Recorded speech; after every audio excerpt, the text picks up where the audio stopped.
معزز ناظرین السلام علیکم۔ آج کی اس ویڈیو میں ہم بات کریں گے داستان سیریز کے بولم 1 کی ایپیسوڈ نمبر 5 کے بارے میں۔ ایپیسوڈ کے آغاز میں رات کے وقت گوگ محل میں الپاکو خان اپنے عزیز و اقارب کے ساتھ بہت پریشان بیٹھا ہوتا ہے، جبکہ حقیقیز سے بچ جانے والا سپاہی اس کے سامنے گھٹنوں کے بل بیٹھا ہوتا ہے۔ الپاکو خان غصے سے کہتا ہے تو ایک چور لڑکی آدمیوں کے جتھے پر غالب آ گئی۔ گوگ مملکت کے سپاہی ایک ایسی لڑکی سے شکست کھا گئے جو اپنے آپ کو 2 سروں والے بیڑیے کا پنجہ کہلواتی ہے۔ پھر الپاکو خان اٹھ کر آگے بڑھتے ہوئے کہتا ہے، لڑکی ہمارے قافلوں کو لوٹتی ہے اور ہمارے قیدیوں کو چھڑا لیتی ہے۔ میرے سپاہی کس درد کی دوا ہیں؟ یہ سن کر الپاکو خان کے سپاہی اس کے سامنے سر جھکا لیتے ہیں۔ پھر الپاکو خان آگے بڑھ کر کایا تیکن کی جانب دیکھتا ہے، مگر پھر تیمور تیکن سے کہتا ہے، تم اس لڑکی کو ڈھونڈ کر اسے محل کے ستون پر لٹکاؤ گے تیمور؟ یہ سن کر تیمور سینے پر ہاتھ رکھتے ہوئے حکم کی تعمیل کرتا ہے۔ یہ دیکھ کر کایا تیکن کو بہت غصہ آتا ہے۔ پھر الپاکو خان حقیقیز کی جانب سے بچ جانے والے سپاہی کی جانب اشارہ کرتے ہوئے کہتا ہے، اسے زندان میں ڈال دو۔ یہ سنتے ہی سپاہی اسے پکڑ کر وہاں سے لے جاتے ہیں۔ ادھر گھوڑے پر سوار حقیقیز جنگل میں ایک مقام پر پہنچ کر اپنا گھوڑا روک لیتی ہے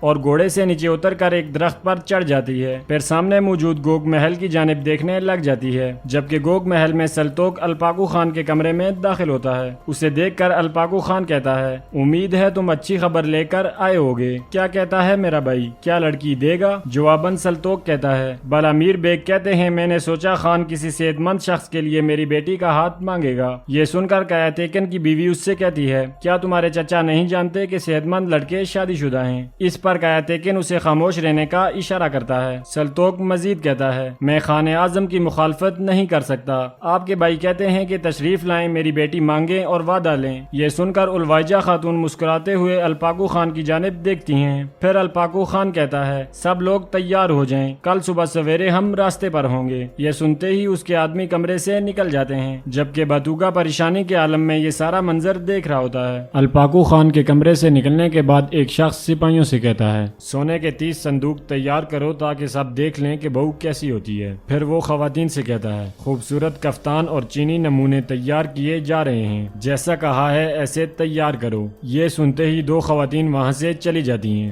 وہ شخص مزید کہتا ہے، 10 غلاموں کو منتخب کر لو۔ اس پر ایک دوسرا شخص پوچھتا ہے، کس کے لیے مانگیں؟ جواباً پہلے والا شخص کہتا ہے، ہم بلامیر بیگ کی بیٹی ناقص شخص کے لیے مانگ رہے ہیں۔ یہ کہتے ساتھ ہی وہ شخص وہاں سے آگے بڑھ جاتا ہے۔ ادھر رات کے وقت ابھی بھی حقیقیز درخت کے اوپر چڑھی ہوتی ہے اور اس کی نظریں گوگ محل پر جمی ہوتی ہیں۔ پھر حقیقیز دیکھتی ہے کہ محل میں سے بڑی تعداد میں گوگ سپاہی روانہ ہوتے ہیں۔ انہیں دیکھ کر حقیقیز مسکراتے ہوئے کہتی ہے، کیا تم مجھے ڈھونڈ رہے ہو؟ ڈھونڈو ڈھونڈو، میں تم سب کو تلاش لوں گی۔ جبکہ محل میں سے تیمور تیکن غصے میں آگے بڑھتے ہوئے اپنے کمرے میں داخل ہوتا ہے۔ اسے دیکھ کر اس کی بیوی میجین کہتی ہے، دیر کر دی آپ نے۔ جواباً تیمور کہتا ہے، جو اپنے آپ کو 2 سروں والا کہلواتا ہے اس کے پیچھے میں نے سپاہی بھیجے ہیں۔ یہ سن کر میجین اس کے پاس آ کر کہتی ہے، کیا آپ نے کایا کا چہرہ دیکھا؟ تو تیمور کہتا ہے، میں برسوں سے کایا کا بدصورت چہرہ دیکھ رہا ہوں۔ پھر میجین کہتی ہے، ایک بات کہوں، جب خان نے آپ کو یہ مشن سونپا تو قریب تھا کہ کایا اپنی ماں کی گود میں رو پڑتا۔ ظاہر ہے میرے والد خان آپ پر بہت اعتماد کرتے ہیں۔ اگر آپ ان کے بعد اگلے خان بننے کی آرزو رکھتے ہیں تو مجھے بالکل حیرت نہیں ہوگی، اور مزید یہ کہ میرے والد بھی اسی طرح خوش ہوں گے۔ یہ سن کر تیمور تیکن غصے سے کہتا ہے، اگر میں کسی دن خان بن گیا تو جانتی ہو کہ میں کیوں غمگین ہوں گا؟ کیونکہ شہنشاہ چین خوش ہوگا۔ تو ناظرین آپ کو بتاتے چلیں کہ شہنشاہ چین تیمور کی بیوی میجین کا باپ ہوتا ہے۔ یہ کہتے ساتھ ہی تیمور وہاں سے چلا جاتا ہے۔ ادھر کایا تیکن اپنے کمرے میں بہت پریشان موجود ہوتا ہے اور مسلسل اپنے سر پر ہاتھ مار رہا ہوتا ہے۔ پھر کایا تیکن آگے بڑھ کر بیٹھتا ہے تو اس کی بیوی بھی نیند سے اٹھ جاتی ہے اور کایا تیکن کی جانب بڑھتے ہوئے کہتی ہے، کایا صبح کے وقت نکلنا ہے، آپ آرام کر لیتے۔ سر درد کر رہا ہے کیا؟ یہ بری روحیں میری ٹانگ کو بھی تکلیف دے رہی ہیں، جا کر اس 2 سروں والے بیڑیے پر تسلط حاصل کریں۔ یہ کہتے ساتھ ہی وہ کایا کے پاس بیٹھ کر اس کا سر دبانے لگ جاتی ہے اور مزید کہتی ہے، ویسے بھی اس کے 2 سر ہیں اور اسی طرح 9 سروں والی می جین پر بھی تسلط حاصل کر سکتے ہیں۔ یہ سن کر کایا تیکن مسکرا دیتا ہے۔ اس کی بیوی مزید کہتی ہے، خان تیمور کی تلوار سے زیادہ آپ کی عقل پر اعتماد کرتے ہیں۔ ادھر باتوگا اپنے کمرے میں بہت پریشان لیٹا ہوتا ہے اور اس نے لکڑی والی تلوار مضبوطی سے پکڑی ہوتی ہے، جبکہ باہر حقیقیز ابھی تک درخت پر بیٹھی ہوتی ہے اور وہ بھی لکڑی کی تلوار کی جانب دیکھ رہی ہوتی ہے۔ ناظرین اس کے بعد صبح کے وقت آپ گوگ محل میں دیکھیں گے الوائجہ خاتون کایا تیکن باتوگا اور باقی لوگوں کے ساتھ کھانے کے میز پر بیٹھی ہوتی ہیں۔ اسی لمحے ایک جانب سے تیمور تیکن اور دوسری جانب سے الپاکو خان وہاں آتا ہے اور تیمور تیکن کو دیکھ کر پوچھتا ہے کیا کیا تم نے؟ جواباً تیمور تیکن کہتا ہے غروب آفتاب کے وقت سے طلوع آفتاب تک میں نے ہر طرف سپاہی بھیجے، وہ تمام قبائل کو تلاشیں گے۔ یہ سن کر الپاکو خان کہتا ہے بہترین، جلدی سے اسے ڈھونڈو۔ تو تیمور تیکن کہتا ہے فکر مت کریں خان بابا، میں اس کے دونوں سر کاٹ ڈالوں گا۔ اس کے ساتھ ہی وہ دونوں باقیوں کے ساتھ کھانے کے میز پر بیٹھ جاتے ہیں۔ کھانا کھاتے ہوئے الوائجہ خاتون اور کایا تیکن ایک دوسرے کی جانب دیکھتے ہیں۔ انہیں دیکھ کر الپاکو خان کہتا ہے اگر تم کہنے والے ہو کہ مت دیکھیں تو بولو۔ تو الوائجہ خاتون کہتی ہیں میرے خان یہ آپ کی بھتیجی کے لیے تکلیف دہ ہے۔ پھر باتوگا کی جانب اشارہ کرتے ہوئے کہتی ہے اس ناقص سے شادی کرے گی؟ یہ سن کر تیمور تیکن غصے سے کہتا ہے والدہ ناقص مت کہیں، اس کا نام باتوگا ہے۔ جواباً کایا تیکن کہتا ہے اگر کہا بھی تو کیا ہوگا؟ کیا سمجھنے اور پریشان ہونے کے لیے دماغ ہے اس کے پاس؟ لیکن میرے چچا بلامیر کا غرور ٹوٹ جائے گا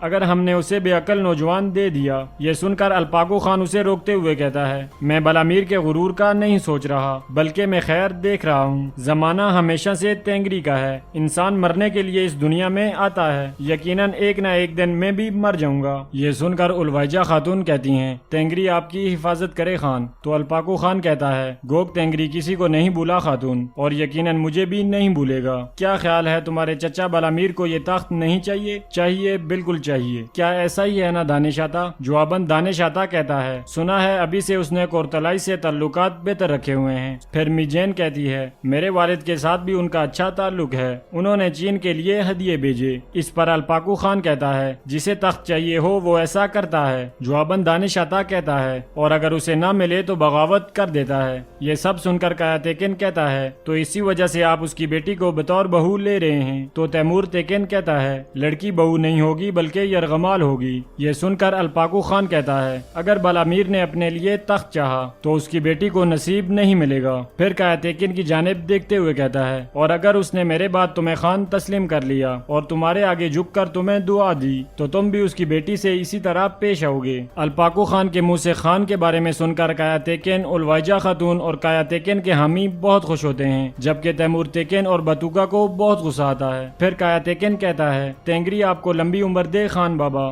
لیکن کیا اپنے بعد آپ مجھے خان بنانا چاہتے ہیں؟ جواباً الپاکو خان کہتا ہے کورتلائی یقیناً انتخاب کرے گا، لیکن شہر تلواروں کے ذریعے لیے جاتے ہیں اور علم کے ساتھ باقی رہتے ہیں۔ اگر تمہارے بھائی تیمور کی تلوار تمہاری عقل سے مل گئی تو مملکت کو کبھی شکست نہیں ہوگی۔ یہ سن کر تیمور تیکن اور میجین کو بہت غصہ آتا ہے، جبکہ الوائجہ خاتون کایا تیکن کی کمر پر تھپکی دیتے ہوئے کہتی ہیں یقیناً کایا بہت اچھے خان ہوں گے۔ پھر الپاکو خان سے کہتی ہے لیکن ابھی آپ کا وقت ہے میرے خان، خدا آپ کو لمبی عمر بخشے، مرنے ورنے کی باتیں مت کریں۔ تو الپاکو خان کہتا ہے پریشان مت ہو خاتون، ابھی نہیں مرا میں۔ پھر الپاکو خان باتوگا کی جانب دیکھتے ہوئے کہتا ہے تم بھی ذرا مسکرا دو باتوگا، ہم تمہارے لیے لڑکی مانگنے جا رہے ہیں، کیا تمہیں معلوم ہے؟ اس پر باتوگا نہ ہی مسکراتا ہے اور نہ ہی کچھ بولتا ہے۔ یہ دیکھ کر الپاکو خان آہستگی سے کہتا ہے کیسے معلوم ہوگا تمہیں؟ کہتے ہوگے کہ میری جان تو نہیں لے سکے لیکن میری عقل لے لی ہے نا۔ اس کے ساتھ ہی باتوگا غصے میں اٹھ کر وہاں سے چلا جاتا ہے۔ ادھر سین میں ہم دیکھتے ہیں کہ سپاہی بلامیر بیگ کی جانب جانے کے لیے تیاریاں کر رہے ہوتے ہیں۔ اسی لمحے باتوگا وہاں آتا ہے۔ تحائف کے ساتھ ساتھ سپاہی غلام لڑکیوں کو بھی ایک گھوڑا گاڑی میں ڈال رہے ہوتے ہیں، اور ایک سپاہی باتوگا کی جانب بڑھتے ہوئے کہتا ہے ہمارے ہاتھ میں تلواریں ہیں اور ہمارے گھوڑے ہوا میں دوڑتے ہیں، پر سردار کی بیٹی ناقص شخص لے رہا ہے۔ اس کی باتیں سن کر باتوگا آگے بڑھتا ہے مگر سپاہی اس کے راستے میں حائل ہو جاتا ہے۔ یہ دیکھ کر ایک شخص سپاہی کیراج سے کہتا ہے مت کرو کیراج مت کرو۔ جواباً سپاہی کیراج کہتا ہے میں اس کے بھلے کے لیے کر رہا ہوں، اگر سردار کی بیٹی نے خیمے میں یہ لکڑی والی تلوار دیکھ لی تو تمہیں کمرے کے اندر بالکل نہیں آنے دے گی، یہ مجھے دے دو تاکہ لڑکی کو یہ نہ دکھے۔ یہ کہتے ساتھ ہی وہ سپاہی باتوگا کی تلوار کو کھینچنے لگتا ہے مگر باتوگا تلوار مضبوطی سے پکڑ لیتا ہے۔ اسی لمحے کایا تیکن کی بیوی وہاں پہنچتی ہے اور یہ سارا منظر دیکھ کر کیراج سے کہتی ہے کیراج پیچھے ہٹ جاؤ۔ یہ سنتے ہی کیراج باتوگا کو چھوڑ دیتا ہے اور کایا تیکن کی بیوی اس کی جانب بڑھتے ہوئے کہتی ہے تم باتوگا تیکن کے ساتھ مذاق کر رہے ہو کیا؟ جواباً سپاہی کیراج کہتا ہے گرین خاتون نہیں، میں نے صرف ترس کھایا ہے تاکہ یہ لکڑی کی تلوار سے اپنی تلوار تیز نہ کرے۔ یہ سن کر گرین خاتون کہتی ہیں کیا باتوگا تیکن پر ترس کھایا ہے تم نے؟ اسی لمحے تیمور کی بیوی میجین بھی وہاں آ جاتی ہے اور گرین خاتون کیراج سے کہتی ہیں تم ہوتے کون ہو الپاکو خان کے بیٹے پر ترس کھانے والے، اسے تم پر ترس کھانا چاہیے۔ پھر اسے گھبرایا ہوا دیکھ کر کہتی ہیں اگر اب تم ذرا سا گھبرائے تو میں تمہیں اپنی اپنی خراسانی قالین پر دے پٹکوں گی اور منگولوں کی طرح تمہیں گھوڑے کی ٹاپوں تلے رون ڈالوں گی۔ تمہارے لیے بہتر ہے کہ یہاں سے چلے جاؤ، چلو میرے غضب سے بھاگ جاؤ اور رات کو ہمارے پہنچنے سے قبل مہمانوں کا کمرہ تیار ہو۔ یہ سنتے ہی کیراج ڈرتے ڈرتے وہاں سے چلا جاتا ہے اور می جین گرین خاتون کی جانب بڑھتے ہوئے کہتی ہے، کیا باتوگا کی حفاظت کی تم نے؟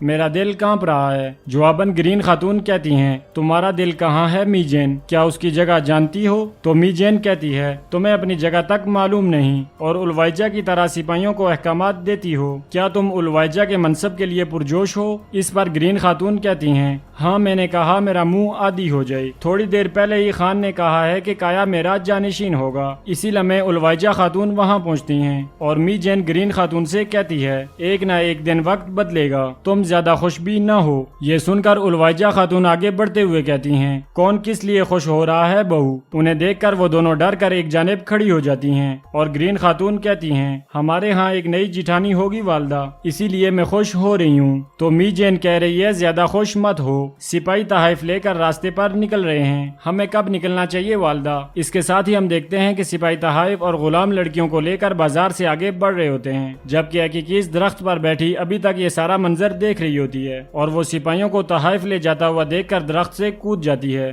پھر گھوڑے پر سوار ہو کر وہاں سے روانہ ہو جاتی ہے۔ ادھر محل میں الپاکو خان تیمور اور کایا تیکن کے ساتھ سین میں آتا ہے اور باتوگا کو ایک جانب بیٹھا ہوا دیکھ کر کہتا ہے، باتوگا کو اس کی گاڑی میں سوار کرو، ہم نکل رہے ہیں۔ یہ سن کر تیمور تیکن کہتا ہے، میں باتوگا کو دیکھتا ہوں خان بابا۔ یہ کہتے ساتھ ہی وہ آگے بڑھ کر باتوگا کو گھوڑا گاڑی کی جانب لے جاتا ہے، جبکہ الوائجہ خاتون الپاکو خان سے کہتی ہیں، باکسی خاتون نے کالے بادلوں کا خواب دیکھا، ہمیں گوگ تینگری کو نذرانہ پیش کرنا چاہیے اور فال نکلوا کر اشارہ لینا چاہیے۔ جواباً الپاکو خان کہتا ہے، شام کے وقت مہمانوں کے کمرے میں اپنا نذرانہ پیش کر دینا خاتون، ہمیں دن چڑھنے سے پہلے پہاڑی پر پہنچنا ہے۔ یہ کہتے ساتھ ہی الپاکو خان آگے بڑھ جاتا ہے۔ ادھر حقیقی اس جنگل میں اپنا گھوڑا دوڑا رہی ہوتی ہے اور وہ مسلسل آندھی اور طوفان کی طرح آگے بڑھتی ہی چلی جاتی ہے۔ ادھر الپاکو خان اپنے عزیز و اقارب کے ساتھ محل سے روانہ ہوتا ہے۔ ادھر محل کے بازار میں سپاہی الپاکو خان کو آتا ہوا دیکھ کر ڈول بجانے لگ جاتے ہیں، جبکہ بازار کے لوگ الپاکو خان کے سامنے گھٹنوں کے بل بیٹھ جاتے ہیں اور الپاکو خان سپاہیوں اور اپنے عزیز و اقارب کے ساتھ وہاں سے روانہ ہو جاتا ہے۔ تو ناظرین، اس کے ساتھ ہی ہماری آج کی ایپیسوڈ کا اختتام ہوتا ہے۔ اگر آپ کو ویڈیو اچھی لگے تو ویڈیو کو لائک کریں اور مزید ایپیسوڈز دیکھنے کے لیے ہمارے چینل کو سبسکرائب کریں۔